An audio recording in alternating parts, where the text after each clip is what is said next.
بفضل الله. بسم الله الرحمن الرحيم.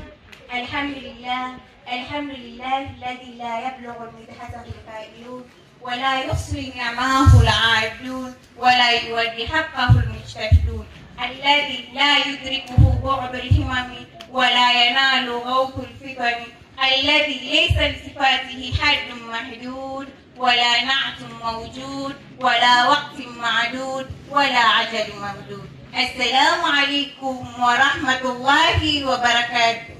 وعليكم السلام ورحمة الله. Kama tulivyoona igizo letu lililofanyika hapa mbele yenu, igizo hilo lilikuwa linazungumzia Bahluli, na tunafahamu ya kwamba waigizaji wetu hawa wametumia lugha ambayo sio zoefu kwa watu, na lugha hiyo ilikuwa ni lugha ya Kiarabu. Moja kwa moja ningependa kutafsiri kwa ufupi igizo hilo lililofanyika hapa mbele yenu kwa lugha sahihi na lugha nzuri ambayo inafahamika na watu wengi sana, na lugha hiyo itakuwa ni lugha ya Kiswahili. Bahluli alikuwa mtu maarufu sana katika historia ya Kiislamu, aliyetambulika kwa hikma yake, ucheshi wake na maneno ya kina yaliyoficha busara kubwa ndani ya utani au ujinga wa juu. Kwa ufupi, hapa kuna maelezo muhimu kumhusu jina na asili. Jina kamili Bahluli Aldana.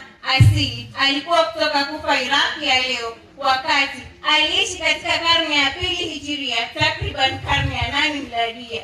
Zama ilikuwa wakati wa utawala wa Khalifa Harun al-Rashid, mmoja wa makhalifa wa Abbasiya. Sifa na tabia: Bahluli alijulikana kama mjinga mwenye hekima aliyejifanya kichaa. Watu wengi walimwona kama mjinga, lakini ukweli ni kwamba alijifanya mchizi ili kumkosoa khalifa wa watu wakubwa. Na hapa ndiyo mwisho wa tafsiri fupi wa hii igizo lililofanyika hapa mbele yenu. Wa hadi, salamu alaikum wa rahmatullahi wa barakatuh.